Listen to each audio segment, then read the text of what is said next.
All right. Mic check, mic check. Motor Masters podcast. Y'all's main, of course. I got a special guest across from me today, man. Clap it up for him, man. Some of y'all know him as It's Mosey, Moses, Money Mo. You know what I'm saying? Yeah. So many names to go by. How you doing today, man? I'm doing good, man. How you doing? I can't complain, man. You the Good. superstar, man. You the one making all the noise. Man, just a little bit. Just a little bit. You know, I know I do the podcast and like to ask about people's life and stuff like that. But before I get into that, I do want to ask real quick, just like, what's the pressure like for you? You know, when you think of some of your events, Freaknik, even having the birthday bash you're having a little bit on, was it April 24th? 26th. 26th, April 26th. Yeah. And then I got the birthday bash at Studio April 24th. Yeah. Oh, you party. Yeah, we were doing a little something. Man. We're gonna do it. Turn it up one time. Okay, so what's that like? Like, just describe, if you can, the nightlife in Augusta, Georgia. Nightlife in Augusta, Georgia. Through the eyes of Okay. Moses, of course. Not just anybody. Now, this is Moses we talking about. It's totally different now, man. It's I guess it's different now too because I've been doing it for so long, man. I've been in a nightlife since I was before 21. You know what I'm saying? So with me finna turn 40, April 26, it's like it's a whole 360 now. So I guess it's more of the younger crowd that's taking over now. So it's kind of like when I go out, I'll be like, man, I got to go home and sit down and chill, man. 'Cause these young ones done took over, which is a good thing because, you know what I'm saying, it's their time to shine in the nightlife and the club scene. But I've been seeing that be a big conversation piece. I watched Dorian do a podcast with Kid Joe or something, and they was kind of saying the same thing. Like, if people feel like the nightlife is kind of off or just lost its touch or something like that, it's probably because we got to get more youth involved, or we got to start letting them do their thing. Like, it's our time is done at this point. Like, it's done. 20 years now. Right. 20 years. It's time to hang it up. It's time to hang it up. And I feel like, and then you have some really good youth that can take it over. So, but it just takes for us, the older generation, that's the party promoters and the ones that's known for doing nightlife, to train them up and let them do their thing. Yeah, definitely, man. Well, I always thought an icebreaker. You didn't come in nervous at all, but I said he no party. That's his thing. Let me start there. But I do like to ask people a story about their life. So before we get into Freaknik, and that's where they know you from, of course, clap it up one time for Freaknik, real quick, you know what I'm saying? Before I get into the question with you, I do want to ask that because I'm gonna come back to that later. But what's your thoughts like when I know you see a lot of the commentary around Freaknik. Right. From men, of course. You know what I'm saying? Like what is your thoughts on the Freaknik and the commentary that you may or may not see? It's funny, man. It's so funny. Like the other day I was reading and it was like, don't tell me he bringing Kaya. And I'm like, where is this coming from? Because a lot of times it's the craziest things that I hear and I see. And I just be like, man, people are crazy. People are really crazy. It's like a lot. And Facebook is the thing now where everybody do everything for likes and attention and all that. So I guess all talk is good talk to me. So long as they talking about it and they keeping it relevant, I laugh at the post. I don't get offended or nothing. I just laugh at it because it's funny. You know what I'm saying? And you can't stop people from saying what they want to say. So I just like let them keep talking. And sometimes it's entertaining. Like somebody put Sexy Red was coming. So I put You Never Know, just be there. You know what I'm saying? So just to keep the hype up, I like to entertain them and play with them sometimes too. That's dope. Okay, well, we'll get into that at some point. I'm already knowing. So Moses, man, let's talk about, is that your real name? That's my real name, Moses. Making sure I ain't calling your nickname. Yeah, Moses. That's my real name, Moses. So talk about you born and raised in Augusta. Like what was your upbringing like? Like what was life like for Moses as a young kid? Born and raised Augusta, Georgia. Okay. I went to Jamestown, Morgan Road, Glen Hills. Life was good. Oh, you a Spartan? I am a Spartan. I'm gonna clap it up for you. Yeah. The Spartans don't really rock them like that no more, but it's okay. I'm gonna rock it for you. You know what I'm saying? Shout out to the Spartans. A few of y'all. Yes. Upbringing was good, man. I'm the oldest out of hold on, I got to count 1, 2, 3. Oh, hold up. Hold my button. I'm the oldest out of hold on. Jamarshus, Jeremy, Justin, Sheldon, Shalonda. 5. I'm the oldest out of 5. Life has always been good. I ain't never had to really want for nothing. Mom was there, dad was there, stepmama, she's the GOAT. Me and my family are very, very close. Like me and my brothers and my sister, we are extremely close. So you got one sister? Only one sister. Oh, so the one sister, that's just... she's the only girl, and she's the baby. And then, so with me and my family, is with my mom and dad were never together. So with my mom, it's me and my three brothers, Jamarshus, Jeremy, and Justin, God rest his soul. And then with my dad is Sheldon and Shalonda. But I grew up in Augusta with Sheldon and Shalonda. But me and my brothers in Columbia, all of them being real close too. Okay. Jamarshus, Jeremy, and Justin. So you grew up with your dad then? Your dad and your stepmom? I grew up with my dad. I grew up with my father and my stepmom. You know, sometimes I ask tough questions. No, you good. Just let me know, like, well, I need to know why. Well, not need to know. I'm trying to know why. Like, what made you live with your dad versus live with mom? At that point, I think that I was gonna be my mom's first child. So I really think it's gonna be kind of tough for her to raise me at that time. Mm-hmm. So my dad picked up the ball and was like, you know what, I'm gonna do it. And then my dad, he was in the Army and he served in 2 wars. So it really was my stepmama that really did most of the raising. Okay. That's why me and her bond is so close. Like, that's my dog. Like, people always look at me like, I thought that was your real mama. And I was like, I mean, she is my mom, but she's my stepmom. You know what I'm saying? But I thought it was dope because you were like, you know, shout out to my stepmom. She the GOAT. Like, even your announcement of her a little minute ago was just like, okay. Yeah, she's like the real life GOAT. Like, that's my dog. Like, me and her talk, especially at this age now, it kind of be like when I be talking to her, I get off the phone, I'm like, dang, you really was just talking about that? But yeah, so it was like an open book with her. We and her talk about every doggone thing. So yeah. Talk about, well, I stay on her for a second. Mm-hmm. Talk about her for a second. Like, what was it like growing up with her, and like, what are some ways that she helped shape you with like your view of life, even as a youngin? She always, my biggest thing, what I always respected about my stepmom was the fact that she was able to like treat me as her own, even though I wasn't her own. You know what I'm saying? Because you don't really find that too much, like to where you go and everybody praise you as if you're her child. Yeah. Like, you can't tell her no different that I'm not her child. So it's like that right there just always stuck to me, to always just like, you know what I'm saying, just treat people how you want to be treated. Yeah. You know what I'm saying? Like, she always put that in me, and she always just put into me like, whatever you want to do it. You know what I'm saying? Like, it can't nobody stop you but you. So she always been on me, my brother, my sister, like, hey, if y'all want to do it. I'm gonna support you. If nobody else gonna support you, I'm gonna support you, and I'm gonna make sure you're good. So that just always put that confidence in me to always just. That's what made Money Mo Hair by Danilio Moses. She always put that confidence and always let me know, like, hey, I'm gonna be your biggest cheerleader rooting from you. Even if I'm not there, I'm gonna make sure you know how you feel my presence. Yo, clap it up for bonus mom. I ain't gonna say stepmom, man. I feel like how you described her, step is offensive. Yeah, definitely. It's offensive. Yeah. Right, yeah. I don't really like when people be like, your stepmom. I'm like, nah, that's my mom. Nah, I like that. That's dope. Even I can look at you and see how you talking about that she means a lot to you. Yeah. Talk about your dad, like military. So yeah, my dad, like? Me and my dad, we just got like on that close level. Cause like I said, growing up, my dad was like always, he was in the military, so he was just always on the go. And my dad's like a man's man. Like, he's like gonna be cutting the grass, gonna be fixing the car. Then if he's not doing that, he gonna be like, you know what I'm saying, he's in the Army. So he got, like I said, he did both of the wars.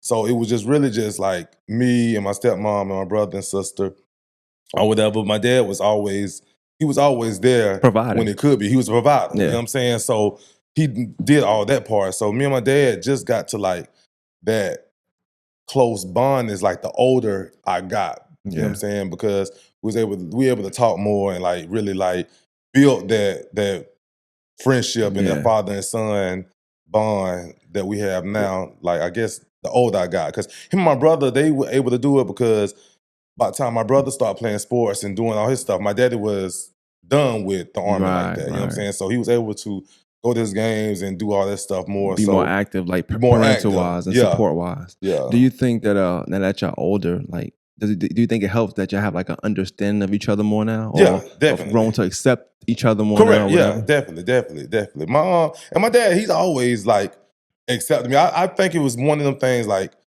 as far as like with my sexuality, you know what I'm saying? Like, I know it was hard for him at first. Yeah, you know what I'm saying? Like, oh man, my son. And then, you know, you got your boys here. They got jokes and they probably saying all this other stuff, but my dad always been like, that's my son. You know what I'm saying? I got to love my son for who my son is. You know what I'm saying? I can't like base my opinion off of what he chooses to do with his life. Like that's my son. My dad would tell me that. So that's what really brought us closer together too, just being able to know like, dang, my daddy really rocked with me still, even though what I choose to do with my life. You know what I'm saying? And then my daddy real supportive of everything I do. He even asked me sometimes, he'd be like, man, why you don't bring nobody to the house? I'd be like, man, Pops, come on, dog. He always asks, I was like, man, nah, we ain't ready for all that yet. But he said we ain't ready. Yeah. But for real, me and my daddy real like tight now. That's dope, man. And then like I can't skip over this. You say you're the oldest. Yeah, I'm the oldest. So, what was it like for you being the oldest in the household, and then also like the first child? So once again, I liked and I understand that you said your bonus mom, your mom, always accepted you, but obviously right. I have a biological mother, you know. So what was that like in the household for you, being the oldest, but also kind of, I'm not saying you was an outcast, but on paper it's like, well, right. This ain't really, my mom. It was cool. It really wasn't. I never felt like a difference between me and my brother. When Sheldon came, it still felt like I just got a little brother. It wasn't like this is my first child and I want to treat him like, you know what I'm saying? I never felt no difference. It's still like I was the first child, I was the oldest and everything. So growing up was still just cool. Everything was just ran real copacetic, real smooth. And how much older in age are y'all? 8 years. Oh wow, that was a long time. Jesus. Yeah. So they had you, and in 8 years no, he had hold more? on. What? All right, now you 40, Sheldon, I carried it too. No, 7 years. 7, yeah. Clap it up for Glenn Hills, man. You want to clap it for Glenn? Yeah. All right. No, okay. And I asked that question because I know I said the oldest, but I get it now. So you have been around for a minute doing your own thing. Yeah. So now you just like, it's addition to the family now. Correct. So I've been here, y'all. Yeah, definitely. Welcome to the family, y'all. Correct. Exactly. So like being young, what was it like? Was you able to go visit your mom ever and come back? Yeah, definitely. I went and stayed with my mom for like a couple of times. You know how you want to be a bad child and be like, I don't want to stay here no more. I want to stay with my mama. I don't want to live here no more. And then it was kind of like I go stay with mama and I'm like, nah. This ain't it. This ain't it. I got my brothers here. I'm used to it's me by myself. Yeah. Getting what I want, doing what I want, and now I got to go over here and share things with two, because me and my other brothers, all us 3 years apart. So it's kind of like, go over here, it's like, okay, I want to go back home. I want to go back home. But me and my mama are really, really, we close also. Okay. Like, that's my dog. Me and her relationship just got better, you know what I'm saying? Like, within these last 10 years, you know what I'm saying? We getting closer and closer. It's something about that 40-year-old mark. I feel like you just bond with everybody now. Yeah, definitely. Yeah, and bro, I ain't gonna lie to you. Like, sometimes I be waking up and I be like, let me just make amends with this. Let me just doggone get all this together. Now I be getting to say my prayers. I be like, Lord, I'm making amends with everybody. You ain't trying to take me out, y'all.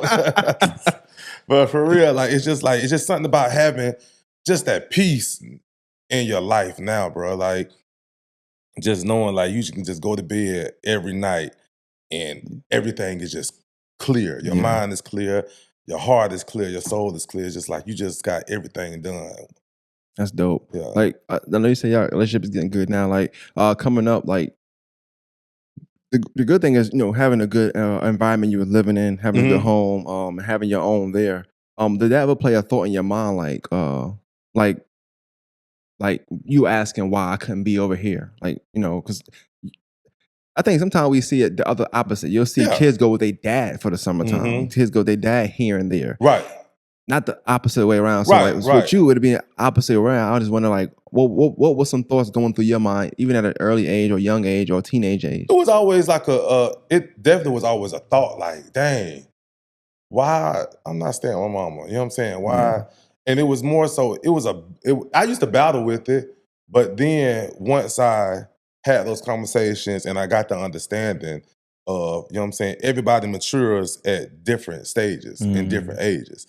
So at that time, my mama wasn't ready to be a mom. And then you don't understand it as a child, but as an adult, and you actually experience life and you see life, and it's kind of like, okay, I understand why she said, "Hey, I can't do this, but can you do it?" You know what I'm saying? Yeah. So that's why I have so much respect for my mom now, because it could have been to neither one of them said, "I can't do this," and I would have been with somebody else and not know who my mother or father were. You know what I'm saying? So just the fact that she was able just to say, "You know what? I can't do this right now, but I'm gonna come back and get my son." You know what I'm saying? But at that point, I'm pretty sure my stepmom and dad was like, "Okay, well, we got it." Yeah, you know what I'm saying? We got it now. This is the norm now. Yeah, this is the norm. You know what I'm saying? So that's why I know my mama. I'm pretty sure it's been plenty of times. She probably was like, "All right, I get my son now," but it was the norm for me to be with my stepmom and my dad. So at that time, it was just kind of like it was a rebuttal within me, but I was young. I didn't know any better. But as I got older, I was able to understand and, like I said, have those conversations. And I was kind of like, okay, I respect that, and I love you even more for that. You know what I'm saying? That you was able to not be selfish That's and what I think was about gonna say. yourself Like and the say, pride. you know what? Yeah. Putting that pride aside. Correct. Like, I can't do it right now. Correct. You can have that right Correct. now. You know Yes. And when I I love get right, that. I come back. Correct. Because you got some people, and I'm sure like you have friends, and I'm not saying I know you have it, but we go through friendships and people who have kids, and you're like, you don't need to be doing that. You're not ready for that, and you're not judging them. It's just like I'm looking at life and what you're going through, and I think, and I love children, but I think you having that child is hindering a lot of things you're trying to do, and you can't do everything with having that child. As opposed to maybe you have a man that you had a kid with, and they are stable. They in an environment, or they in a position or stage, like you said earlier in life, where they can handle that. So go ahead and handle that, and then when I get right, then we'll figure things out from there. So I think that's dope. That's real dope. It's real dope. Definitely. Like I said, as I'm older now, you understand it. Yeah. You know what I'm saying? You understand this, like, and I just look, and I look at how far my mama has come from all the things that she's been through. You know what I'm saying? Now my mama has a whole doctorate in front of her clap name. it up. You know Clap it up for mom, man. Clap it up for mom. Yeah, Dr. Calvin Cranford Johnson. And then she owns a funeral home in Hartsville, South Carolina. Like, she has so many accomplishments that she's done. So it's like, all I can do is look and smile and be like, dang, you did that. Yeah. That is dope. All right, man. Look, what was you like in middle school, high school? Now you said Morgan Road. So you did the pipeline, Morgan Road to Glen Hills. Yeah.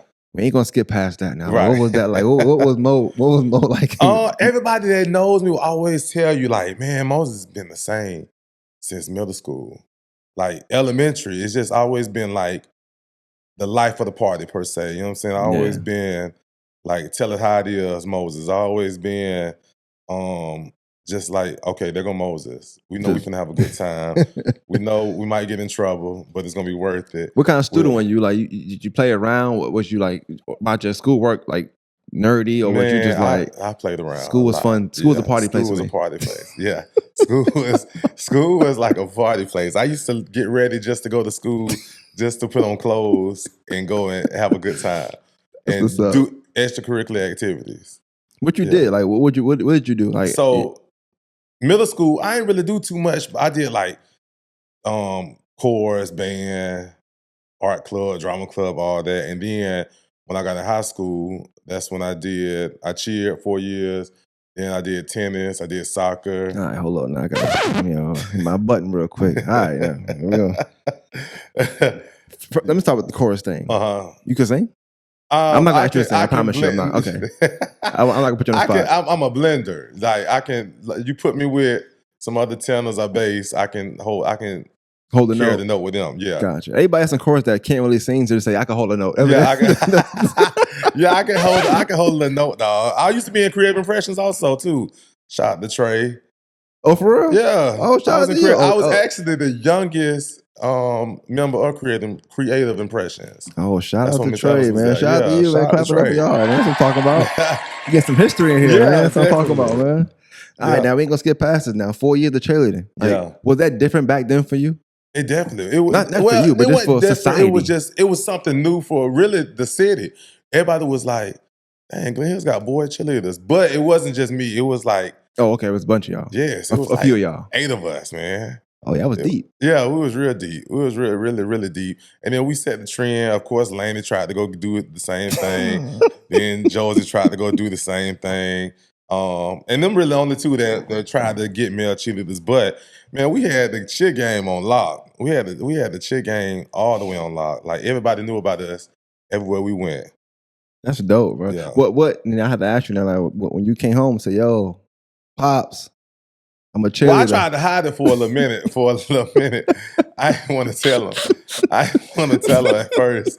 So I tried to hide it. And they used to be like, man, what do you keep doing after school? You had to keep going to the games. So then finally, I think it was one of his homeboys or something had said something to him. And then he had asked me, he was like, you at the school cheering? I was like, yeah, just a little bit. He was like, oh, okay. And he just left it alone. Yo, clapping He just said, oh, okay. And left it alone. And after that, that was it. Yeah, that was it. That's what's up. That's dope. Your friends always talking too much, ain't it? Yeah, that all the time. All the time. And I was like, who done told my daddy this? I kept trying to narrow it down. Like, who done ran their mouth and told this man? Now, what's funny is like you at Glen Hill, which is like we didn't have as many high schools at the time. I'm not trying to tell your age, but you got a 40-year birthday coming up anyway. So, right. But you ain't got that many schools at the time. So in Glen Hill at that time, it's not like today per se where like everybody went going to the games. I mean, anybody could have told them. Yeah, definitely. Definitely. It could have been anybody. Which is funny because as a kid trying to narrow it down. Was supporting games and really going. So yeah, it used to be really packed. So anybody could have told them, but in my mind, I'm like, why would they even talk about this? Like, what is this to say to my... What is it to say? Yeah. Man, that thing had to make me so doggone mad. But he ain't say that. He ain't trip. So it really was like, I was mad at first, but it was like a breath of fresh air. Like, whew. I was hiding this for no reason. And he didn't even care. Yeah, that's dope. Yeah. That is dope. That's dope. All right, and you say you played tennis too. Tennis. Yeah, I played tennis. What was that like? Coach Quirrells got arrested. So Coach Quirrells used to be like, I used to love Coach Quirrells. He was our PE teacher. And we were just sitting in there one day, and he was like, I got to get these people. These people keep telling me I need to get somebody on the tennis team. I was like, Coach Quirrell, I'll get some people to play for you. So I had just asked all the cheerleaders. I was like, hey, y'all, it's off season. Y'all want to play tennis? It was like, we ain't never played tennis. I was like, it's easy. We just go out there. Mind you, I never played tennis in my life.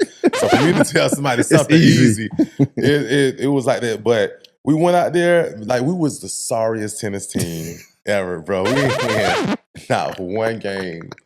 We didn't know what we was doing. Then when we got to play in like real schools like Greenbrier, Evans, you know what I'm saying?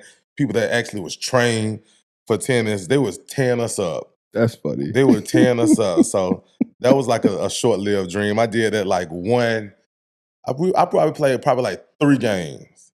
And that was it. I was like, man, this is not for me. And tennis is a real life workout. I was like, nah.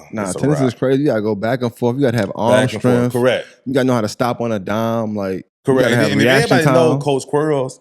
Like Coach Quirrells was a heavyset dude, dog. Yeah. Like, so he was more of a vocal teacher. He couldn't really get out there and show us like what to do.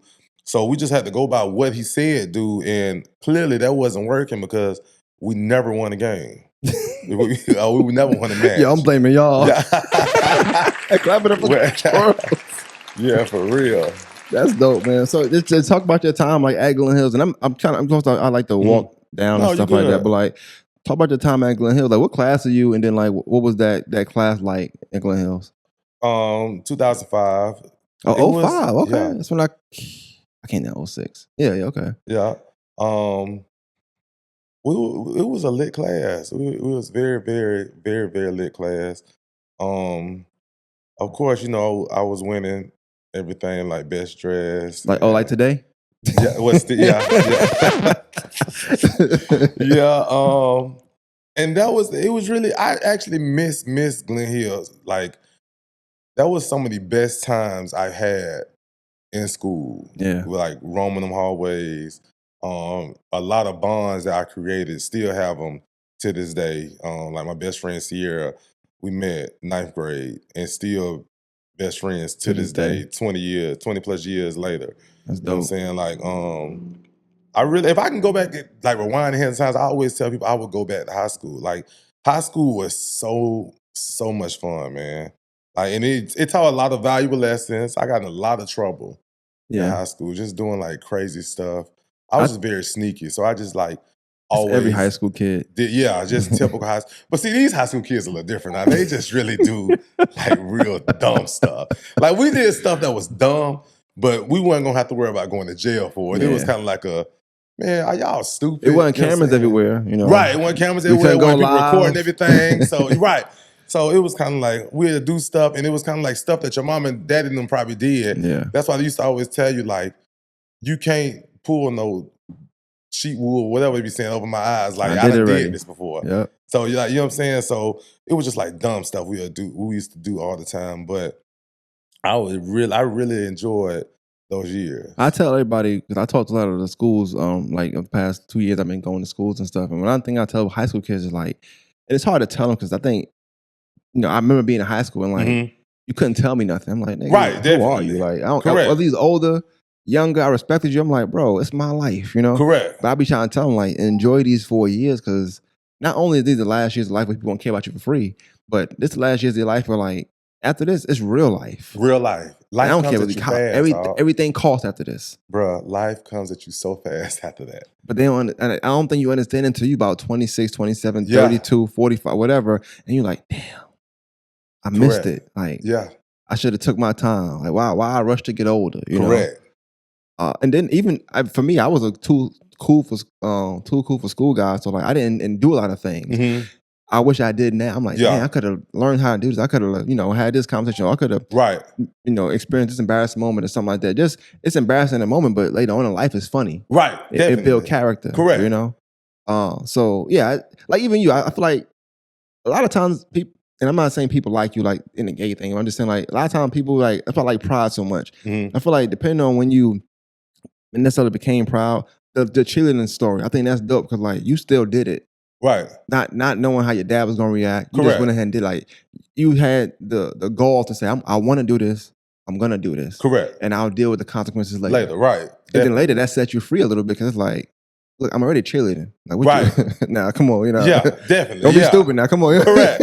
Yeah. So definitely. But I like that because it built character. It built something in you to be like, I'm gonna do what I want to do. Also, your bonus mom talking to you and talking life into you, like you could do this, you could do that. It made you who you are today. Right. And so sometimes, like, I think enjoying high school and not being too cool for it. Right. Like, because ain't no such thing as being too cool for life. Right. Definitely. You know? So definitely. Everything you're saying, I just pretty much I like a lot. But 05, I hear about the class of 05, whether it be, you know, Laney, Josie, Glenn that was a time, you know. Yeah. That was a time because I came down after that. I remember everybody talking about the year before, all the time. The year before. And then after that, schools just started changing. It just started getting. I would say probably to about 09.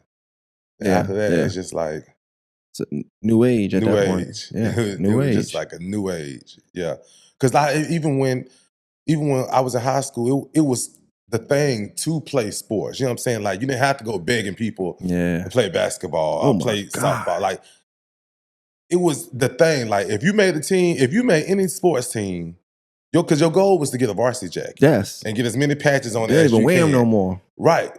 You don't see that no more. But that was the goal. Yep. Now it's kind of like, I want to ask you, like, what is y'all goal? What is your purpose? Like, what are you here for at school? You know what I'm saying? Like, outside of getting education. And then a lot of times, they're not even there for the education. They're not getting that. They ain't even a thing. So it's sometimes it's just compliance. They just getting up and doing stuff until they feel like they. But like I try to tell them, like enjoy everything because it's gonna be like I tell them career day at high school. Like it's cool. And then nowadays you got like a lot of us, like black or young people. Being involved with it, making it fun, making it not so formal, so that you can expand your horizons. And I remember back in the day, it was so formal. It's like I don't want to talk to this nerd over here. I don't want to talk to this guy. I can't relate to him. But you've seen people like you, people that grew up just like you, people went to school you went to, people from the neighborhood you went to. Know your mom. I know your uncle. Oh, you such and such daughter. I know you. Like that's a good thing. Yeah. But the kids, I don't know. They just. And then to have the resources that they have now, if we had them back then, it's insane. Man, a lot of us didn't know that we could be what what some of us end up being because we didn't think it was possible. We only saw certain people like that, or from a certain background. Exactly. You know, now you could go to Glen Hills or go to Josie and still be something. You don't have to go to Davidson or A.R. Johnson. Not saying nothing wrong with it, but that was what we was taught back then. Like, oh, you gotta do this. You gotta go to this school. You gotta go to the advanced school. But you could do it at any school. Correct. And I've seen it. I've seen judges say, I went to Butler or I went to Hesper. I'm like, okay, correct. So you can do that now. Definitely. So I think that's dope. And I think that's dope is that the people do go back and speak at career, that they do stuff on social media. Like, so I just think it's all in all, it's dope to me. But yeah, the kids today it's kind of different. Talk about like life after high school for you. Like, what's that like for you? You graduate, you finish. Life after high school. Like? After that, it was go to Atlanta. Shout out to Atlanta. Oh, you one of them guys. Atlanta is a whole different. Hit my button real quick. All right. But the thing is, one thing that I respect and I love about moving to Atlanta, that I think that was the last thing that I needed to like put me together. You know what I'm saying? Yeah. Like Augusta just molded me, but Atlanta helped like really make me. Yeah. You know what I'm saying? Because when I got up there, it's all hustle. It's all hustle. You got to find a way. You know what I'm saying? If you can't find a way, you're gonna have to make one. You know what I'm saying? And then I ran into like all my male best friends who are actually like doing big things now. You know what I'm saying? Like Jeremy, he's styling Usher, Mary J. Blige. Oh, that's what's up. And he's on tour with R.A. Lennox right now and everything. And I got Casey, he styles Savannah, Stevie Wonder, and all that. Then you got people that's working in big corporations, Coca-Cola, Walmart, you know what I'm saying? Like all my best friends doing that's like dope. Really, really big things, you know what I'm saying? And I was able to get a gay tribe that I had somebody that I was familiar with, that I was comfortable with, that understood me and my story, you know what I'm saying? So being around that helped me even become more just like self-aware of myself and not as self-conscious, and was able to be like, hey, this is me. I'm able to stand proud in who I am. You know what I'm saying? I think something to say about everything you're saying too is I want anybody that's watching this to really, y'all seeing him now and the day and age being now. We talking 05, 06. Correct, yes. It wasn't so welcoming to be gay. No. It wasn't so welcoming to have a little switch when you walk, or to have some drama to your voice, or be sassy. It wasn't a viral thing. It was not the thing. You got to look up and down. I seen a guy one time years ago. He wouldn't even hold it. He wouldn't even go inside the door that a guy that was gay was holding for him. He's like, I'm good, bro. Yeah. It was like that. Yeah. They thought it was contagious. Yes. So it was a lot to battle within self. Like, definitely, y'all have paved the way for like people that can come out today and be proud of today. I don't want to skip to Atlanta. I want to talk about that, but talk about like, I guess I don't know if Atlanta was first or this was first, but like when did you like? Would they would tell your parents like, hey, this is me. I'm gay. You know what? So it's so different now. So I feel like now it's kind of like one of those things. Like it's like, hey, I'm gonna tell my parents I'm gay, or I'm poly, or I'm asexual, or because you know they got some things. Yeah, I be getting lost. That they go by now, dog. I get so lost on it. But I feel like in my era and before, it was kind of like I don't want to say an unspoken rule. It was just kind of like, I know. Yeah, you know what I'm saying? It was kind of like it was a. I ain't got to explain it. Come on now. Yeah, I know what my child doing. I'm cheerleading. I'm in Atlanta. I ain't coming home. Come on, bro. Yeah, and then I think what put the ice in and really solidified is like, it was like a Super Bowl. We came, like me and all my homeboys came, and it was Beyonce performing at the Super Bowl. And like, we had turned my daddy's house up. And everybody already know how the gays are by Beyonce. So we was like turned up, and then mind you, we had been drinking. So you know, drinking gets you real comfortable. So we turned the house up. So I'm pretty sure my mom, my stepmom, my daddy, when they laid in the bed and went to sleep at night, it was like, well, there you have it. There you have it. If we didn't know, we had any question in our mind, that answered it right there. Oh, that's funny. Yeah. But yeah, I think that's really good to say, because like we always talk about, your coming out story, and I think in that era, in that time, it was no coming out story. I think that was more pressure to even say it. Like it was, like you said, unspoken. Right. Like right? I ain't gotta. Correct. Yeah. All right, cool. I'm gonna do me. You do you. I love you. You love me. All right, cool. Exactly. I ain't gonna disrespect you. I guess. Right. And you think it's disrespect to bring somebody home, but then it's funny your dad saying, "When you gonna bring somebody home?" It's like, well, damn, you telling me now? Yeah. Should have told me 10 years ago. Correct. Exactly. Exactly. All right. So now I know it's like no necessarily coming out. But your mom, your I'm saying your mom. I ain't gonna say bonus mom. Your mom. Yeah. Did y'all ever have a conversation about like that? Like yeah. So she became more cautious about my lifestyle when I moved to Atlanta. Okay. So it was just like things that she had talked about. Just like make sure you protect yourself. Make sure you're watching out for this. Make sure you're not doing this. Make sure you're not doing that. So it was just more so she became very, very like, hey, I want to make sure you're okay. Yeah. That's because you're so far away. You know what I'm saying? But other than that, excuse me, we was good to go. So talk about Atlanta. Like, is that where you kind of got introduced at first to like the party life? Is that something you was planning on doing? I know you also style hair. So like, what was your goal when going to Atlanta? Then talk about how did it groom you? So Atlanta was just like it was just kind of like I'm gonna get up out of here. I want to go. I'm not doing nothing. I'm not doing nothing here. You know what I'm saying? Like, I need to just get away. I need to get my mind clear. I want to go. So I left, moved to Atlanta. I was bartending at Applebee's. And then I was just bartending and partying, bro. That's all I was doing. Bartending, partying. And that was went bartending that popular back in the day too? Or maybe I just missed it. Like, it wasn't how it is now. Okay. It wasn't like how it is now. Bartending, that's a whole it's so much now. It's a whole production you have to put on now. But it was just more so real cool, laid back.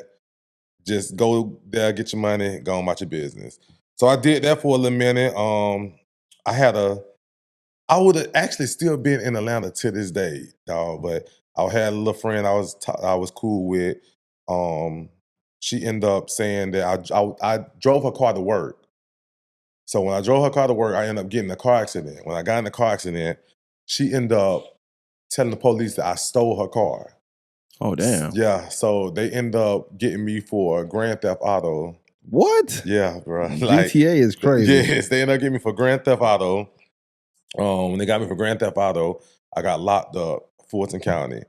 I did 4 months, Fulton County jail. No. Yes. No, yes, man. 4 months. 4 months? Yes. Bro, that was the longest and the hardest time of my life. And this was what, 07, 08? What's that like? This was like 08. We're going into 09. God. Yes. Fulton County jail, sitting there 4 months, about to lose my mind, going crazy. So during that time, I had done lost everything, apartment, everything just gone. Get out of jail. My mom was like, you got to come home. There's no way you're going to bounce back from trying to stay in Atlanta and get it back together. Yeah.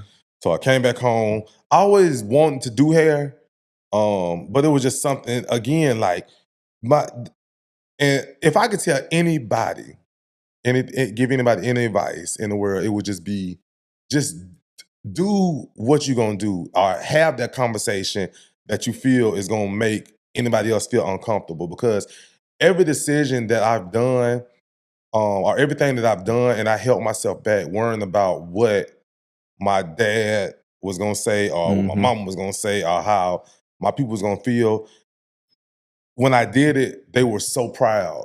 They were just always was just like, okay, I'm glad you're doing it. You know what I'm saying? Like, but I always held myself back thinking like, man, like, I already said I'm a cheerleader.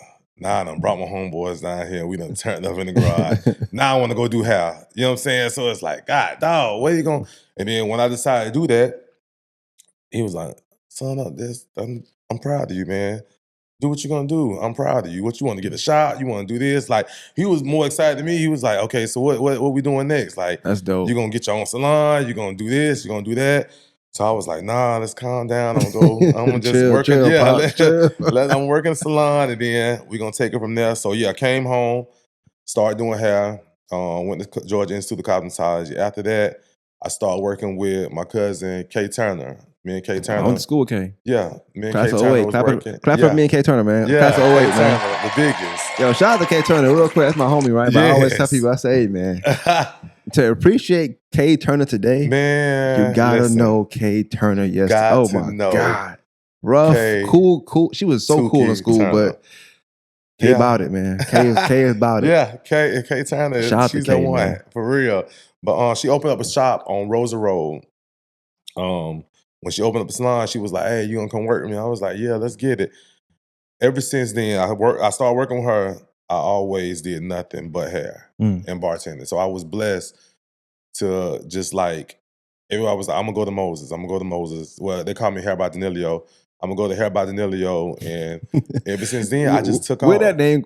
I'm just asking. I don't know. What's Danilio? Is that your middle name? Danilio is my middle name. Okay. Yeah, Danilio is my middle name. So, now, cause I'll be seeing it and I don't know who it is sometimes, and then I see you hear Moses so much that I know what that is, and then Danilio was like, I don't be hearing it, but I also don't get my hair done, so you know. So I was like, I want to go by something else because I don't want to go by nothing with Moses because everybody know Moses is the bartender or the partier and all that. So I'd rather go by another alter ego. So they'll be like, who? Like you said, who is that? Yeah. And they be like, oh, it's you, Moses. Yeah, that's me. Moses the partier, and then Danilio does the hair. I try to keep separate both of them. That's what's up. And so like, how'd you build? I'm not asking a bunch of hairstyle question, but like, how'd you build your clientele? Because you coming from partying and doing your own thing. Like, what made some people that you did here trust you? Like, oh, I trust him out here. I want to. It was more so. It sounds shallow, but it's really the truth. It was just like my goal was to do every pretty girl hair. You know what I'm saying? It was just like every girl that looks very good, or every girl that girls just look at and be like, she's so pretty. In my mind, I was like, I have to do her hair because if you're looking at her and you're like, she's so pretty, the next thing you want to know, I want my hair like her. I want to look like her because a lot of women look at other women and just be like, I want to look like her. So the first thing they want to do is, okay, I'm going to try to get my hair like her. So you want to get your hair like her? Come on, come see me. I do her hair. That's what's up. So we're going to start there. So that was just always my thing. Like, aim for the pretty girls. Aim for the pretty girls. But you did accept the ugly ones too. Like, oh, yeah. Well, clap it up for you, man. Clap it up for you for not being biased, man. Well, anybody that's in my chair is beautiful. So if they're not beautiful by the time they're sitting there, they're gonna be beautiful when they're done. So correct. It's all good. I got you. I know the game. I know the game. Yeah. Hey man, I know you train. I know you know how to talk. I know it. No, that's dope. I think that's a good way to look at it, dog. I never thought about like the marketing that y'all have to put into styling, and then the competition of doing here. Now I know it's not as competitive as far as like, because you got some people that braid well and do this well and do that well. Like, what would you say is your area of expertise, or you just do everything well? Short hair. They don't always. If anybody else, they're gonna say short hair and just like soft, sexy, like flowing hair. I'm more of a. I want my girls to look like '90s girls. You know what I'm saying? Like that '90s era where you just walk out and it's just naturally pretty. You know what I'm saying? So I don't really fool with the lace wigs, no shade to nobody that's wearing them. Like, that ain't really my thing. Somebody fixing it right now. Yeah.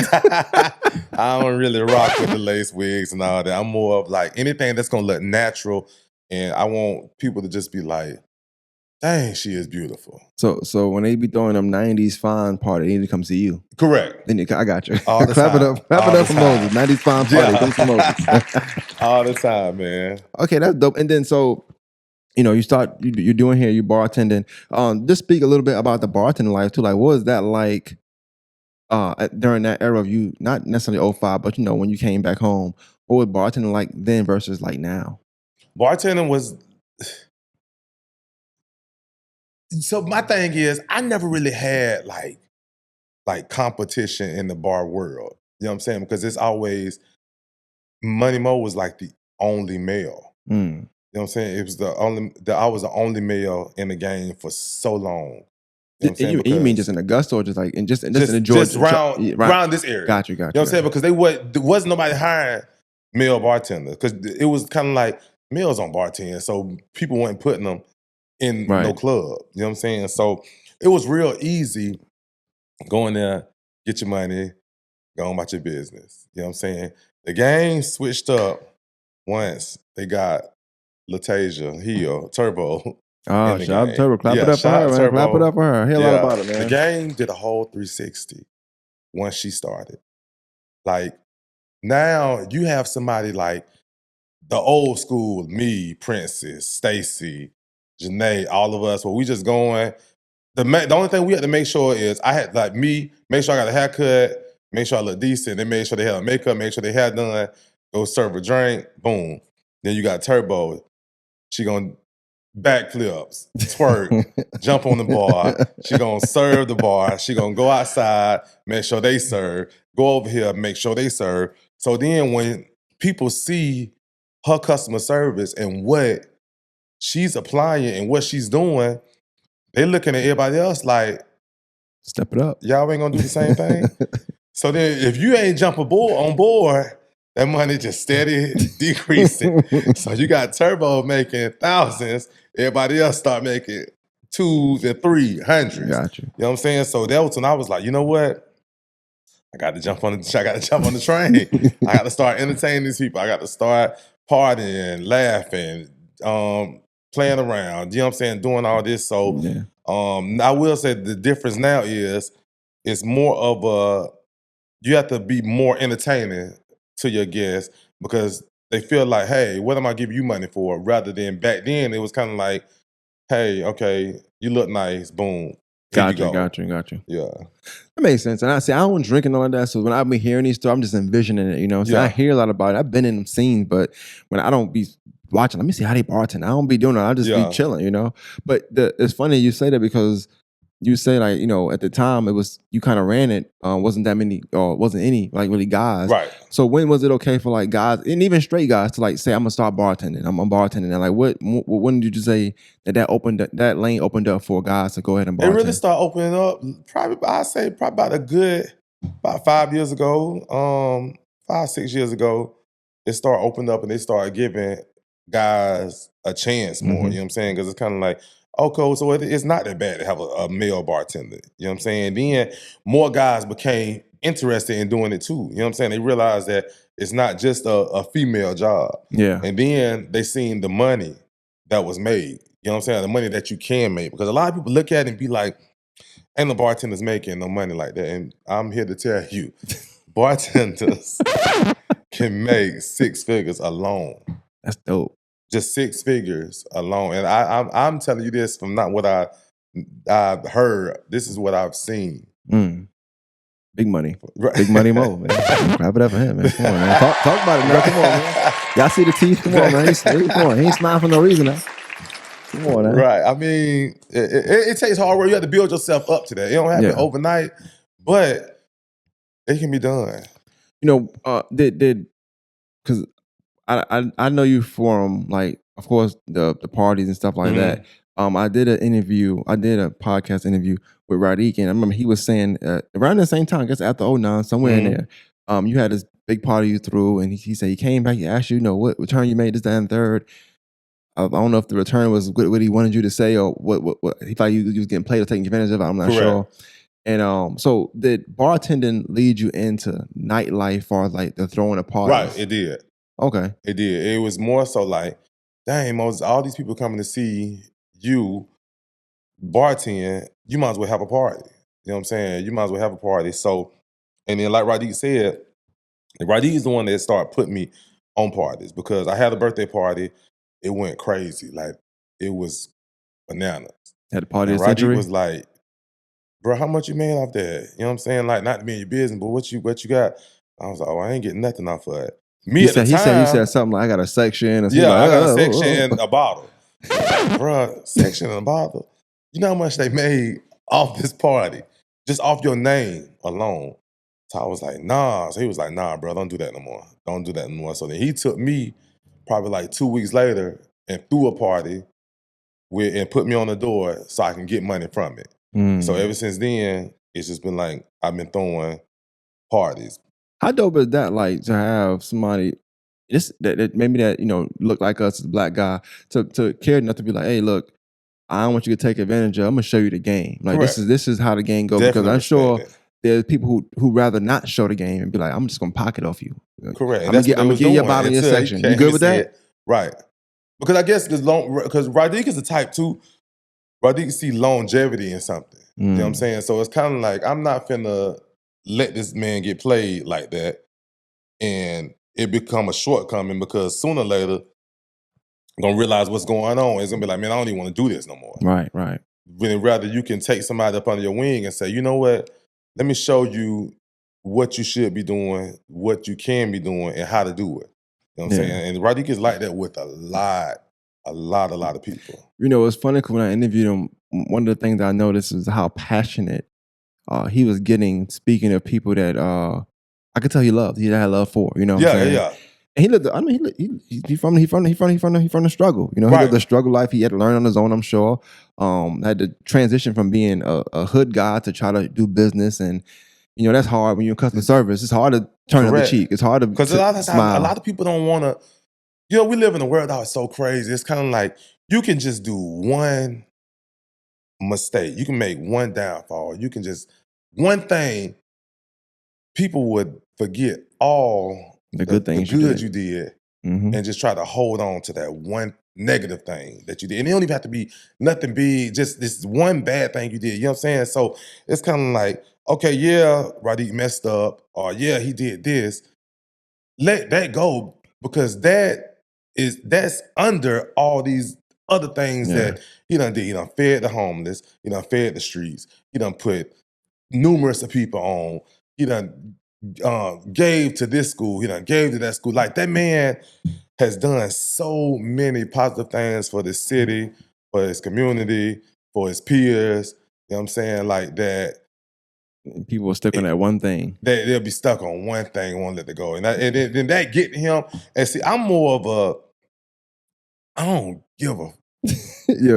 Hey man, like, that's mom. Mom told you, hey, look, man, fuck all that. You know what I'm saying? Man. Like, I don't like stuff. Don't bother me, dog. Like, sometimes, and don't get me wrong. Like, I'm a teddy bear. Like, I sit here and say this, then third. I'll be a teddy bear and be like, God dang, you know what I'm saying? Like, little stuff like, if me and you talking and you lost your mom or something like that, okay, boom, that's gonna break me down. But when it come down to like people saying something or people feeling this way about you, like, bro, I really don't be caring.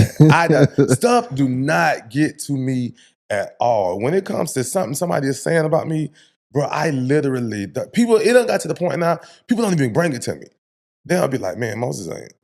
He don't care about that. Moses don't care about that. I mean, every time I see you having a good time, so it's just funny. Like if I hear anything about you or hear certain things, I'm like, I don't know you, but I'm just like, well, every time I see him, he's smiling, having a good time, happy out. I wish I could live that life. I'd be mad sometimes. I'd be trying not to show it. I'm like, you all right? Let me smile a little bit, trying to fake it, trying to force it, Yeah. But on that topic, like, and I try to be transparent with everything. Mm-hmm. And within that episode, of course, he talked about you a while as well.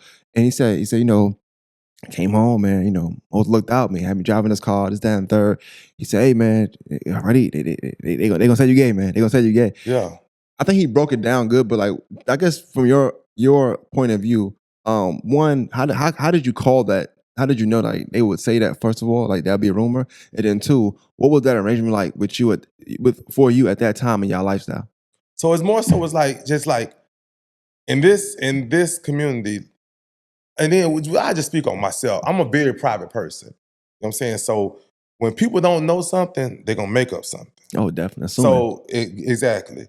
So when Rodique got out, Rodique kept coming to the club. And then the crazy part about it, Rodique was talking to my cousin already. You know what I'm saying? So I was knowing Rodique already. Because my cousin, they were talking. So I used to always see him.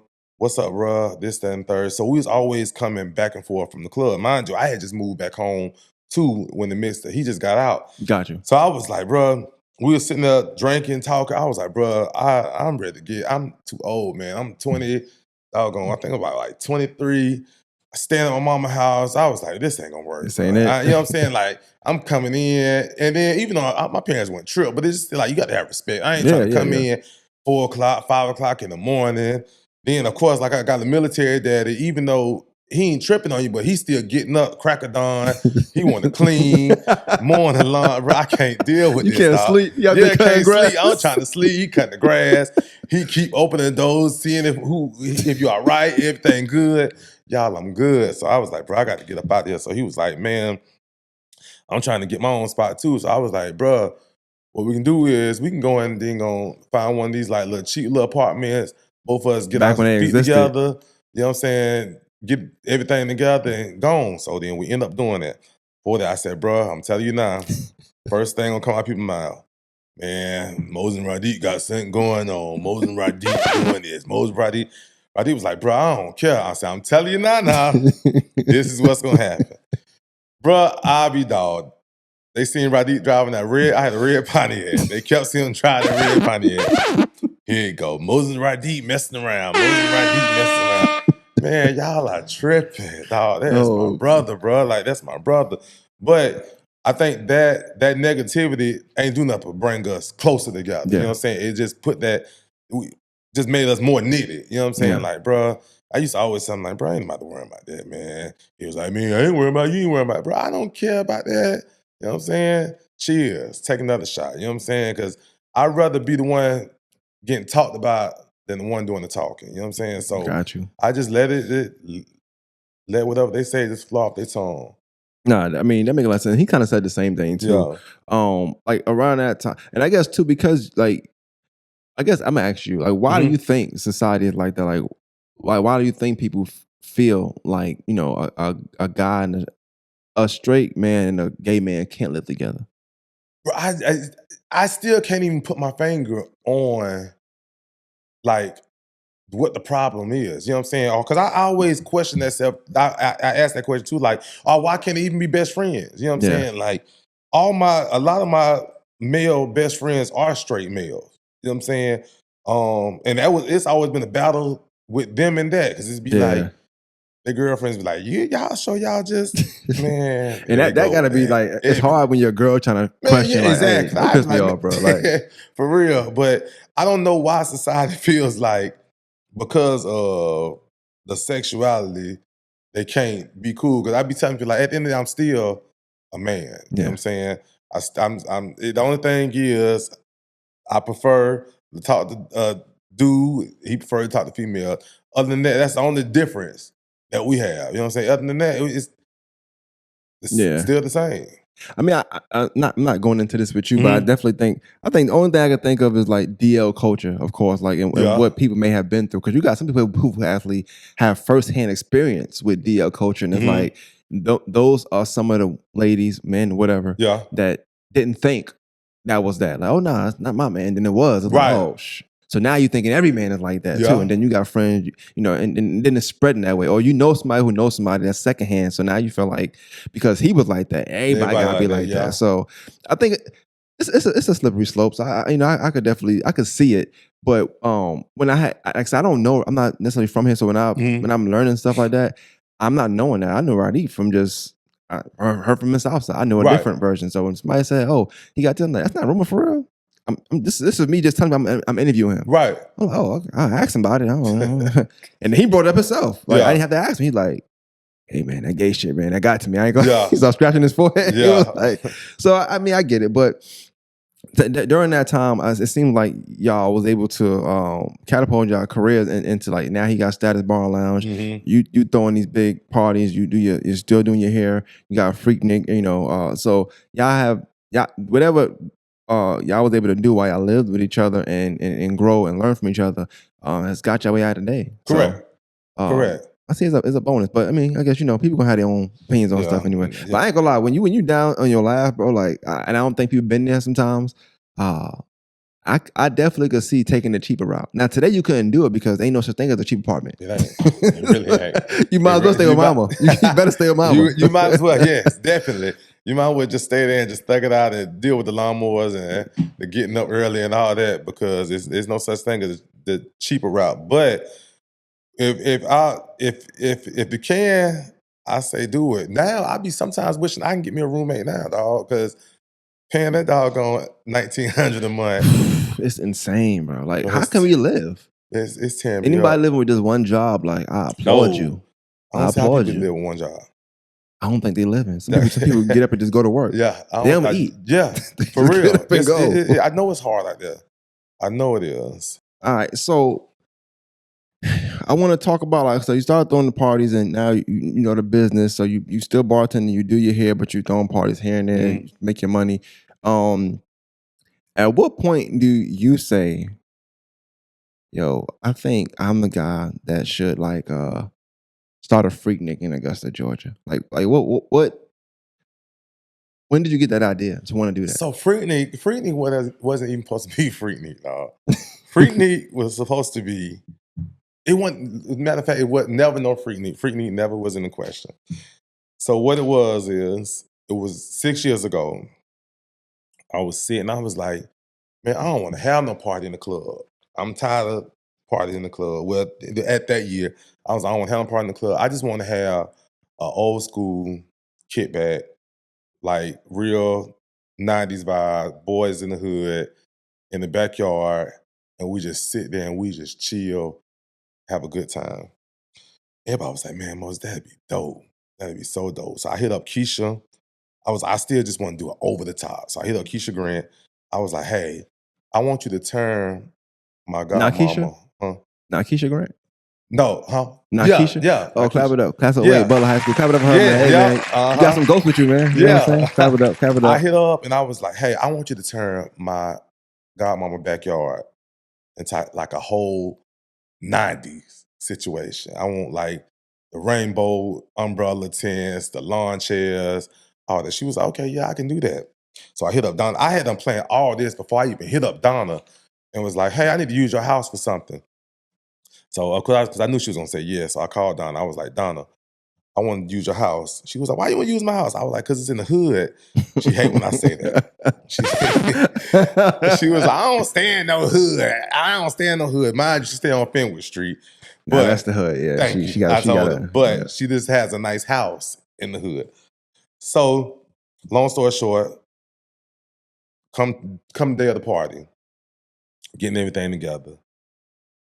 We pull up to Donna's house. Bruh, it's like 20 cars there already. So I'm like, who is these people here already? Mind, she has a big field in the front of her yard. They parking, lining up cars in the field. Yeah. So I'm like, who are these people?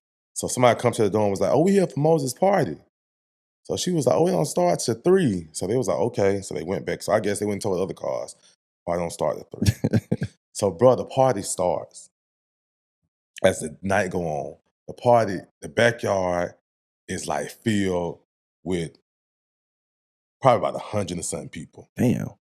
The front yard filled with people. You got all kinds of stuff. You got them playing dice on the porch. You got kids doing double dutch and jump yard in the street. You got like, it was just a big like block party, like just a whole, like it gave like an old school cookout. Police came by, was like, hey, y'all good? Thumbs up, everything good. His only thing was like, y'all just shut it down before it get dark. Yeah. We partied all night long. They did not trip. It was so much fun. When we woke up the next day, everybody just kept posting. We had so much fun. They was posting their shoes. I'm talking about everybody was dirty. We was literally, I woke up, because I went to sleep, just laying in the bed. I woke up, it was dirt all over my body, dirt all over my shoes. Went to the backyard tore up. I'm talking about all kind of stuff just everywhere. Her backyard stayed there for probably like a year straight, no lie. So I was like, the next year came. Everybody was like, man, Mo, you need to have another cookout. So I texted him and was like, hey, can we have another cookout? She was like, oh, hell no. Y'all ain't clean that backyard up yet, nothing. So she went on and on about this backyard. So I was like, man, I don't know what I'm going to do. Because I want to do it now because everybody keep hollering about it. So I was like, you know what? I hollered at my homeboy. He was like, hey, you might as well go to May Park. May Park is a free park. I mean, you can't charge to get in. I was like, I ain't worried about no charging. He was like, you don't just go out there. Just set up everything, go out there. I was like, all right, made it. So my homegirl was like, man, you need to have that thing like Freaknik. We need a Freaknik. I always wish I could go to Freaknik. I was like, you know what? I'm gonna call it Money Mo Freaknik. There we go. Named it Money Mo Freaknik. I was like, okay, it's gonna be about the same amount of people. We're just gonna have more space this time. Bruh, when we got to the May part, I pulled up. It was so many. I did not know that many people was gonna be out there. It was so many people to where I got scared. I was like, hey, we're gonna have to shut this thing down. This thing getting too scary. It's getting scary. So after that, it was a successful night, no problems. Everything was good.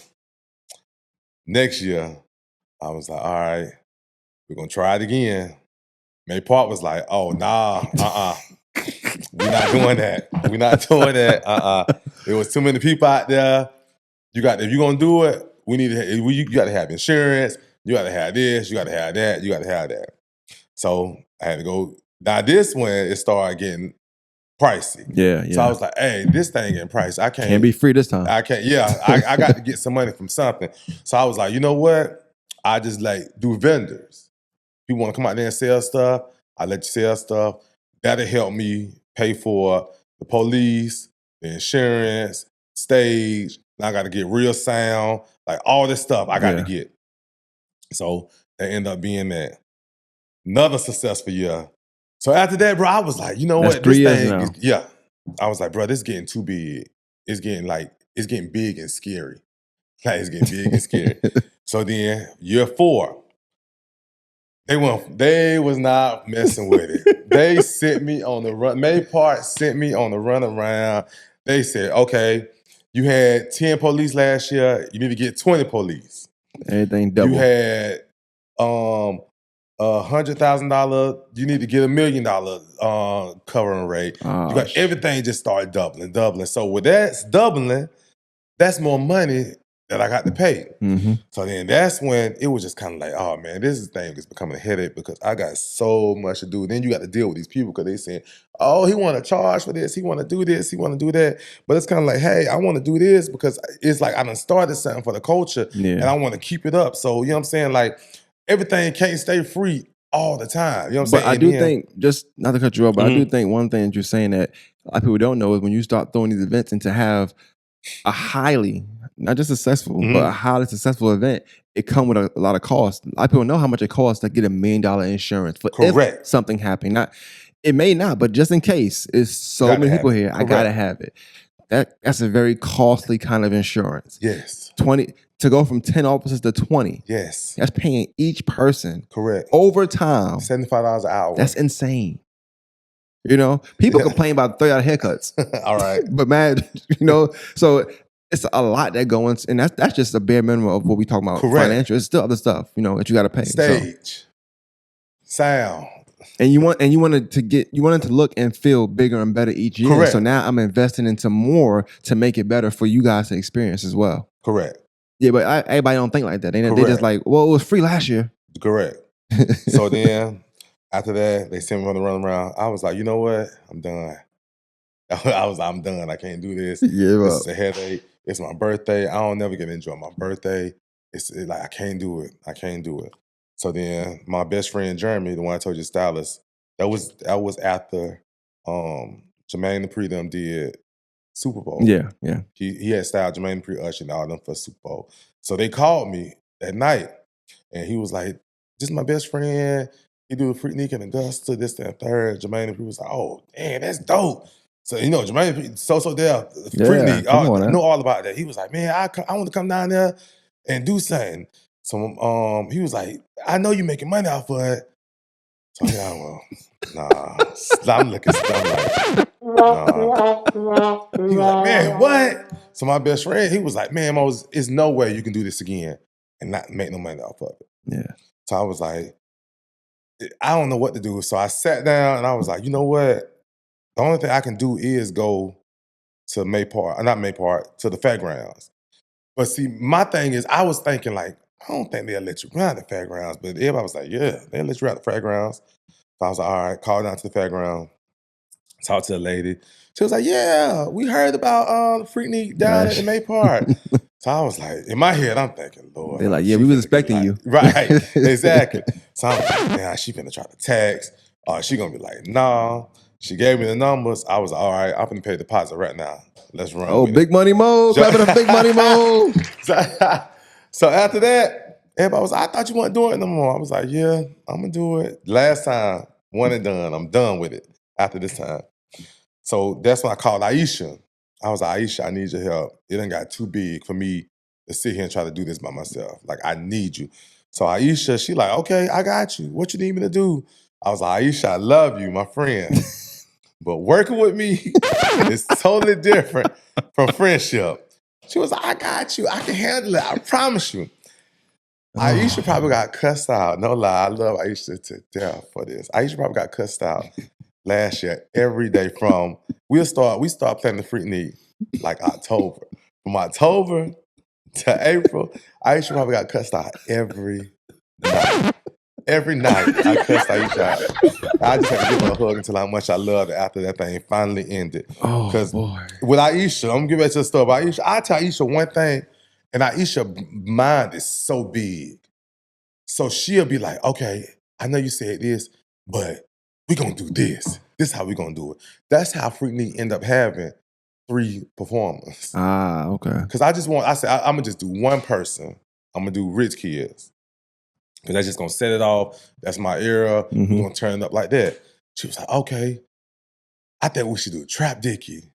I was like, okay, Trap Dickie won't be fine because he's from my family, Hartsville, South Carolina, from my hometown, my family hometown. So I was like, okay, we can do him. She was like, it's another girl out. Let's do Pluto. I said, man, Aisha, okay. She was like, I can get a good number. All right, Aisha, let's do Pluto too. You know what would be dope too? I think we should give a platform for Augusta artists. All right, Aisha, we can do 2 Augusta artists. All right. Everybody, you said look for Augusta artists. All of them dope. Let's just do 6 Augusta artists. Oh my God. And 3 Aisha. Okay. Get to the Freaknik, bro. I turn around, Aisha, they're performing too.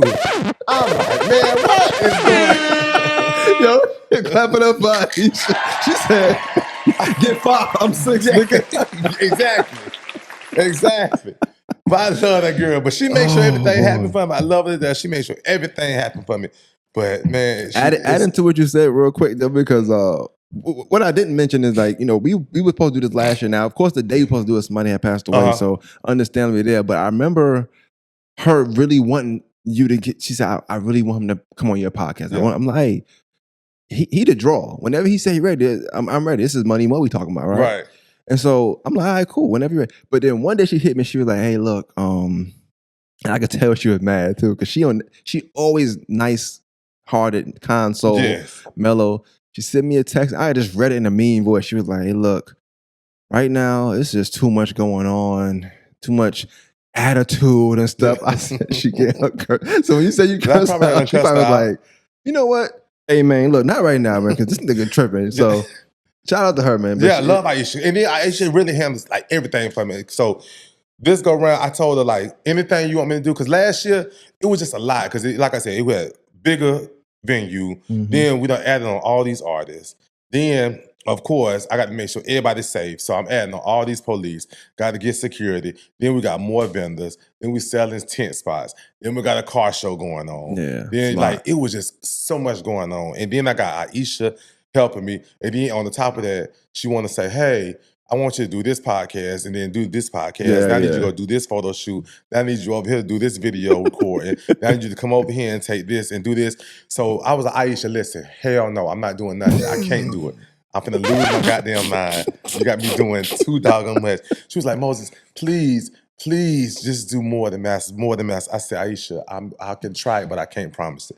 But then after that, I told her, but I did tell her, I was like, hey, this year, let that be the first one. Please call him and let him know I'm going to do it. No, I appreciate it. Because my sister even called. My sister was like, are you going to do more than? I was like, I'm trying, but man, shout out to sis. Yeah, my sister even hit me up about it. I was like, listen, it's just like my life be doing from now, I say probably from like last week until May 31st, when it's in my life, just like is so crazy, dog. Yeah. Like from doing a podcast, and I gotta do video shoot. Cause I like the marketing for it, I like to take it another notch. You know what I'm saying? That's why we want to do the different videos or different video promos. You know what I'm saying? And then I moved it to May 31st because I was like, yo, for the last 5 years, I haven't been able to enjoy my birthday. Like I haven't been in, because it's always just like that anxiety hit me doing Freaknik, because my biggest concern is safety. Right, and I just want everybody to be safe. I want everything to run so smooth. So it's kind of like I have to have everything right.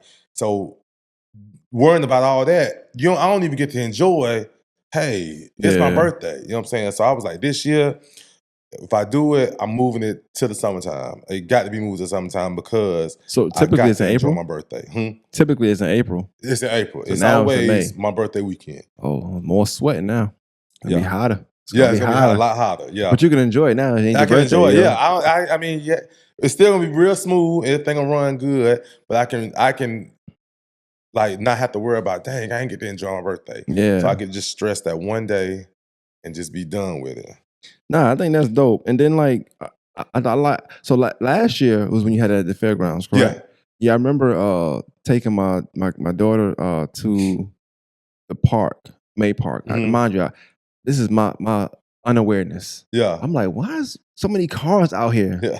I'm seeing girls, they already dancing. Yeah. Like let me tell you, it was so bad. You probably seen it, but it was so bad that it was some nice cars and girls and stuff like that on the cars, whatever. The police was telling them at May Park, like, stop. They was already annoyed. Stop, get off. No, park. It was just being so mean because it's like mad people and partying started. It was like 4. Yeah. It was like 4. Or 2, one of them, but it was super early. It'd be early, yes. And I was like, but they was just chilling in the park. I'm like, take my kid over here, y'all dressed up. I see ass cheeks out the jeans. I'm like, come on, we gotta go home. This ain't right. But nah, I think it's dope. And I think it's just cool to see how, a lot of times we talk about, or people talk about, the lack of support in Augusta, and you gotta go to Atlanta to do this, or you gotta go to Columbia to do this. And I think you defy the odds of showing that, one, you can get support here, you can do it here, and it can be successful here, and then you can also build bigger and better things. Like you said, you had JD on the phone, saying that's dope. This guy's in Atlanta. He's Atlanta up and down. Correct. And he's talking to somebody in Augusta like, yo, that's dope. You do Freaknik. If that's not inspiration, I don't know what is. Yeah.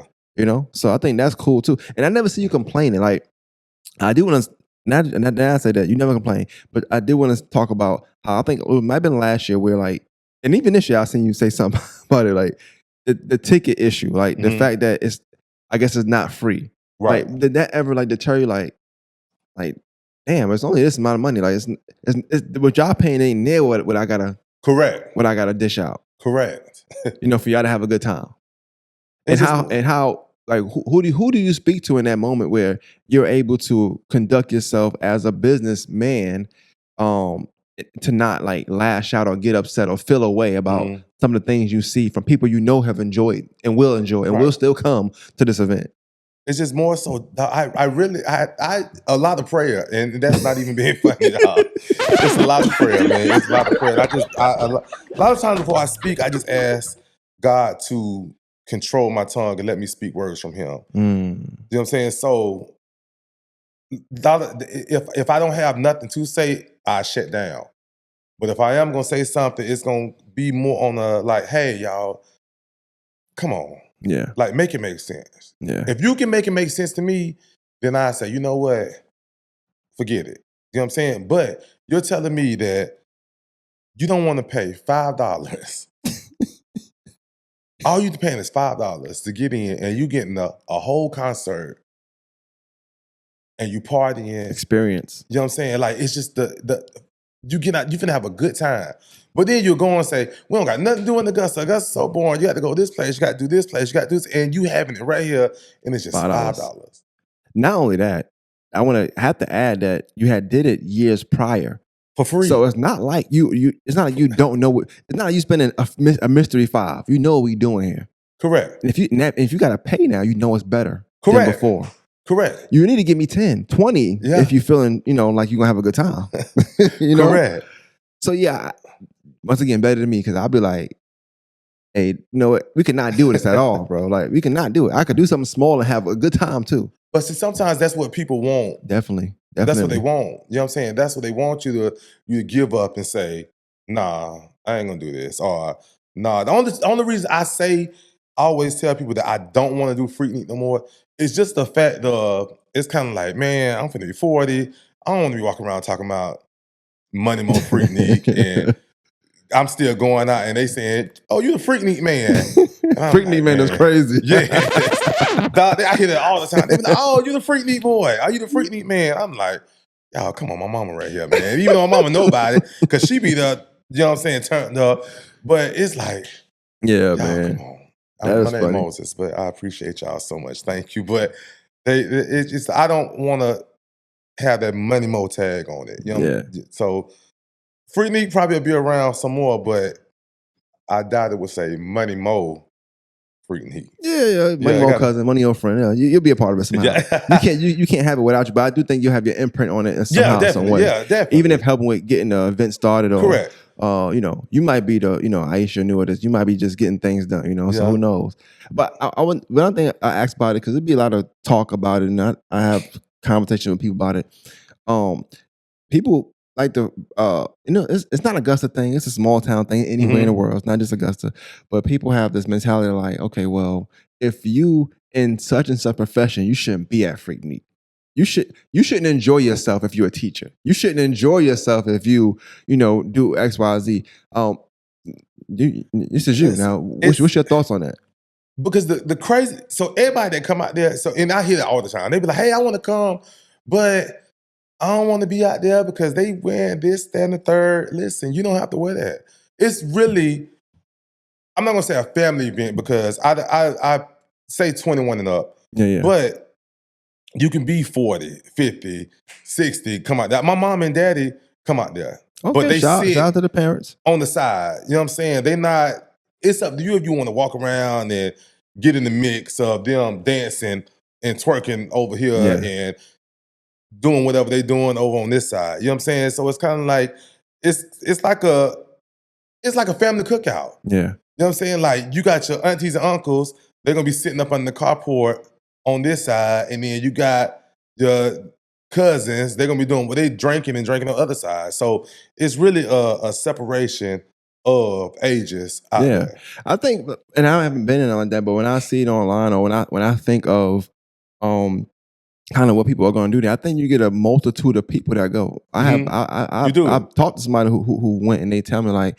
well, you know, you don't have to do all that. You don't. And then also the way you dress, everybody not dressing a certain kind of way. I might dress away, not me, this is what she's saying. Right. I might dress away where I feel good, but once I take the pictures and I'm there, like I'm done. Like that's all I needed. That's all I wanted. Correct. I'm not going there to shake my ass from 6 to 9. And then I think the nostalgia of it, of some of the things we saw in the back in the day, of course, you know, like people doing too much fingering and all that stuff. It's like, we ain't doing all that. You know, it might be somebody for that, but that's not what we're doing. It's like everybody just having a good time.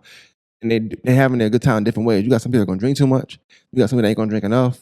You got some people that's going to chill. They're going to be live. It just depends. You're going to get a mixture of people because you got people drinking, not drinking, doing this, doing that. Correct. You got different professions in there. You got bottle girls coming in. So what you expect them to do? Not dance. They dance every day anyway. Correct. You know? So you got teachers that like to dance. So they're going to dance. Maybe they might do all the stuff that this person might do, but they might do a little something. Just it's a feel-good moment. It's not like you come here. I think the name of it is gives it a negative connotation and sound like you go in there to be a freak. Correct. No, I'm going to have a good time. We just happen to call it Freaknik. Correct.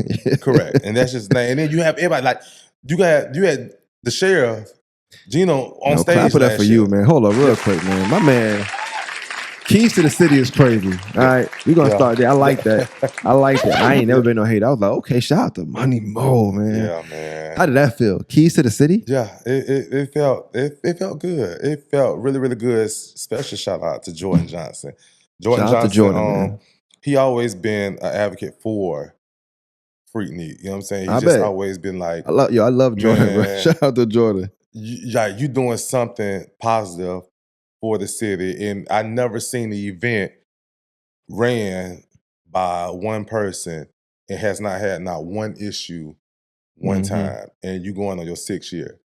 It hasn't been nothing that's went on. You know what I'm saying? Like, so anything I need between him and Rock, like they just be right there. Like, hey, what can I do to help? What you need? All right, you need to call this person. You need to get this done. So really now just having them two, like on my side, it's been like smooth sailing. Everything as far as like the political aspect of it. You know what I'm saying? Like they just help make everything so much smoother. I said that last night on live. I did. I said, Augusta is a very beautiful place when you think about like, where else, and I was talking about myself again on a podcast, like where else can you see your sheriff sitting down with a young black man who has his own independent show? Like most times it's the news and nothing else. Right. But he sat down with me an hour and a half, give me his whole story. Or him coming to Freaknik and just not just being there as if like to police the event, but being a part of it. Like correct. Making it feel and welcoming. Everything. Like, correct. Y'all, let's have a good time, y'all. Let's have a good time. Like showing I'm just like you. Right. Like that's to me, that's dope. And that's then dope. also to present you with keys to the city. And like I have different people going, hey, how he get keys to the city. But when you think about it, like, bro, he had thrown an event, a big event, one of the biggest events every year, no issues. That's a different level of respect just from people in general. Like, yo, we ain't messing this up, because if we mess it up, we don't have nothing else. Correct. We mess with Mo. We mess with this person. Let's just, and I think that's something to be applauded, and I think the keys to the city is definitely well deserving. So definitely clap it up for you again for keys to the city, man. That was dope. That was dope, man. That was dope. I did have a thing here I wanted to ask you. This is not a trick question. I ain't got no trick question in my sleeve. Every time he look at me, I'm like, I ain't got no trick question. But SBAs, I'm talking about that because I shout out Jamie. I like Jamie. But when she came on this episode as well, she mentioned you, and I think you won a lot of awards or something. They got a lot of votes. I mean, you who you are, right?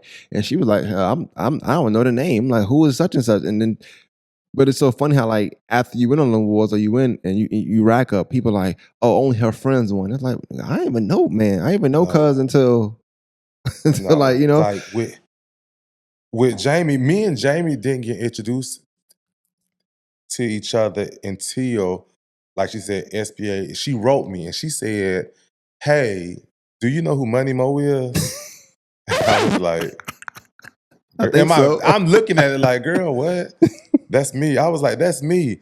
She was like, oh, okay. Then do you know who Hairby Danilio is? I was like, that's me too. So she was like, oh my God, I feel so stupid. I'm just sitting here and I'm like, who is this guy?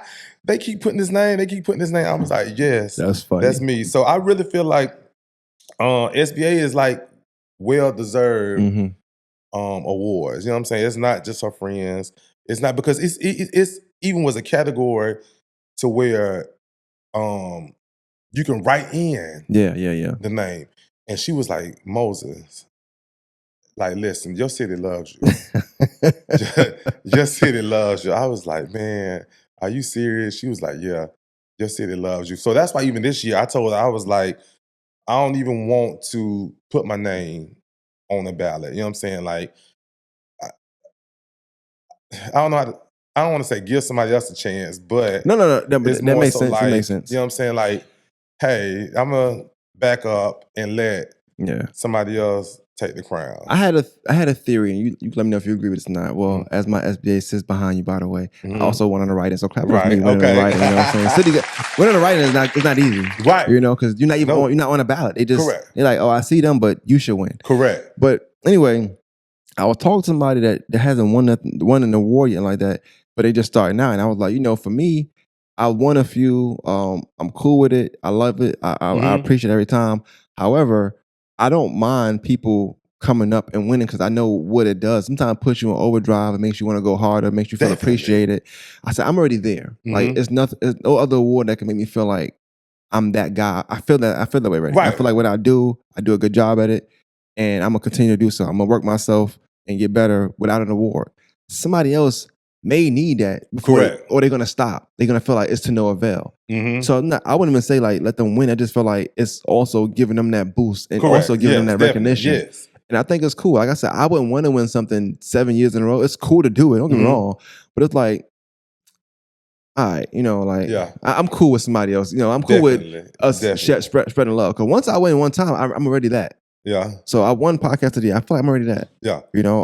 And I was just having that dialogue with them, and they didn't understand. They're like, "Nah," I said, "It's me because no award gonna make me feel like I already feel." It just further proves that I'm doing my work. But now I done got it a few times. Yeah. It's not going to change. I'm moving on to better things. I'm moving on to bigger things now. Whatever that may look like for me. Sometimes not a award. Sometimes it's just the level of guest you had on. Sometimes it's how I interview. Like even for this one, like so you probably don't know we're 90 minutes in, but I feel like even the way the questions, how we did it, to me, it was just perfect. It's no dry spots.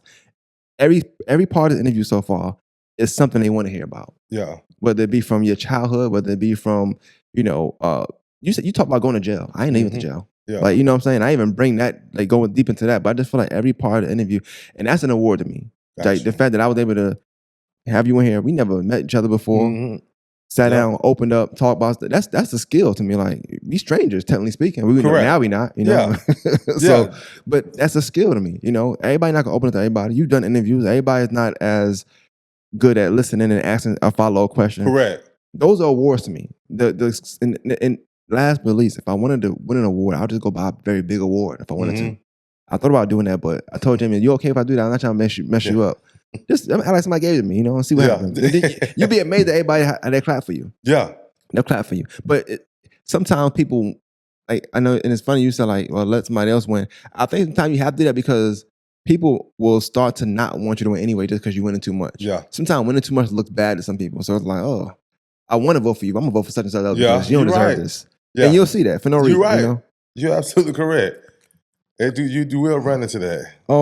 So, and I guess with Jamie, like, just if you can expound a little bit, like, how has y'all relationship flourished as far as like just business? Anything you learned from her, or how she ran the SBAs, and you got you with the Freaknik and throwing parties. Like, she run into a lot of social media banter and negativity comments, whatever. And I'm sure you do the same. Like, did that help you at all? Man. All the time. With that, I don't pay attention, because I don't care. I don't care. I don't care. As long as they talking, we good. I don't really even, like, if something negative pop up, first thing I do, block. I'm with you on that. Block. I'm with you on that. Because I don't even have time to even entertain what you're saying or even see who liking it or who's sharing it or see who commenting on it. I don't care because at that moment, I'm giving you the opportunity to stop me from making myself a better person because I'm feeding into your misery.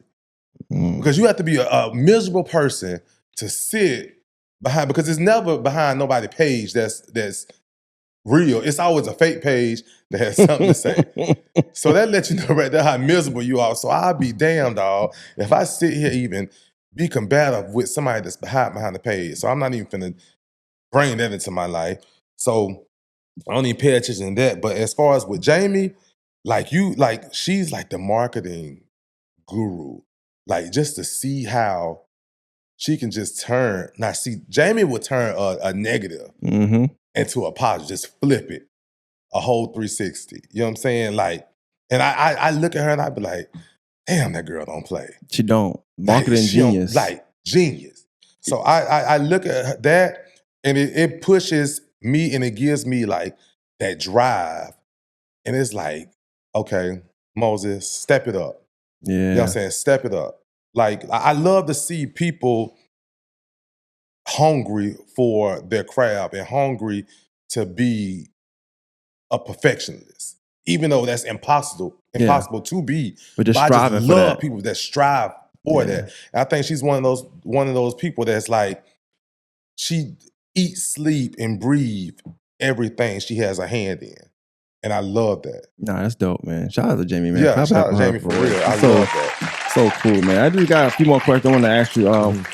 I would be remiss if I didn't ask you. So you got two things coming up that you really pushing right now. One is Birthday Bash, and that is April 24th. April 24th. That's Studio Bar. That's Studio. All right. That's Studio. Talk about that a little bit. Like, that's gonna be your birthday? That's gonna kick off my birthday. So April 24th, we're gonna be at Studio, Napkin Wars. Napkin Wars, yeah, that'd be crazy. What's that? So where that started from? Why people Napkin thought napkins? So I first seen it in Miami. I went to Miami, and we tried to get into. It was at Crew, I believe it was at Crew or something. Tried to get in. Thought the line was wrapped. Mind you, Crew is probably like the size of probably like you probably never been to Tiffany's. Probably like 2 of Tiffany's put together. That thing is tiny. Oh, small. But everybody the line was wrapped around trying to get in. So we're like, well, everybody trying to get in here. It was like, Napkin Wars, man. This ain't lit. I was like, Napkin Wars, what they doing? It was like, you just throw napkins like it's money. So I'm like, man, I want to go ahead and see this. My homeboys was like, man, I ain't throwing no what. We gonna make it rain on napkins. I was like, man, y'all come on, let's go. They ain't want to wait in line, so we didn't go. Went to Atlanta. They ended up having it at a party we went to. And we went to this party just on some humbug. So they was like, yeah, this napkin war, we selling napkins, whatever. So dog, I'm so excited. I done went ham. They was like napkins, $50 a box. I was like, bring me 10 of them. Jesus, big money mo. Big money mo. We bring me 10 of them. We finna go crazy. And after that, you just really just get napkins and you just throwing them, just throwing them. So I was like, man, we finna bring that down to Augusta. So we've been doing it for like the past year. We'll do it like every other month. So I was like, this birthday, I wanna run it back. And then I got my homegirl Angie. She doing her birthday bash. Me and her celebrate our birthday together every year. When your actual birthday? My birthday is gonna be that Sunday. That's when I have my all black. Okay. So you got another event. Hold on. So you having it's the birthday bash on Friday, and then I'm having the gala on that Sunday. Okay, having a gala. So all step black. it up and get fancy. Yeah, on a Sunday. Get fancy. It's 40, dog. So it's I'm gonna go ahead and just because this birthday was supposed to be last call for alcohol. I said I was gonna retire from bartending, but could you ever? Yes, definitely. It's coming, dog. You said it's coming. It's coming, dog. It's coming. I just got to finish paying my Freaknik. So once Freaknik come and the Freaknik done and paid for, then I have a date on when I'm done bartending. But it's gonna be over this year. And then you got Freaknik May 31st. May 31st. That's 2 p.m. to 8 p.m. Yes, sir. It's Augusta Fairgrounds again. You know what I'm saying? Downtown. You're gonna have live performances again. Yes, sir. Well, I guess it's under wraps right now. You ain't got it out yet. You ain't now. Yeah, I'm gonna start dropping it on my birthday week. Gotcha. Okay, gotcha. It's gonna be this year. Gonna be. Oh, I'm not going ham. I'm not listening to Aisha this year. I love you, Miss Little, but I'm not listening to you this year. I'm gonna just do. It's gonna make sense when they see who it is. It's gonna be like okay. And then I didn't want to do too many too because everybody said they wanted more music. Because I always go back and ask like feedback. Yeah. What do y'all like? What y'all didn't like? You know what I'm saying? Like, what can we do? A lot of people was just like they wish they had more time for music to be played. So, just gonna be one really big artist in the end. That's dope. That's dope, man. That's dope. Man, that's dope. This was dope. I'm clapping up for you, man. You did a good job, man. You know what I'm saying? You never know what to expect when you get a superstar in the building. You know what I'm saying? I ain't know if I was gonna get I appreciate you for having me. Nah, clap it up for you one more time, man. This is real good. Again, man, giving you a flower, man. Great job you've been doing in the city. I just feel like, giving a good interview as well. I learned a lot about you. I know people going to love this interview as well. Y'all make sure y'all subscribe to the page. Y'all make sure y'all go support Money Mo. You know what I'm saying? Get your hair done if you want to look 90s fine. It's a guy to see. You know what I'm saying? Yes, sir. And man, I appreciate you, man. More Masters Podcast. Be out. Thank you. Yes, sir. Thank you.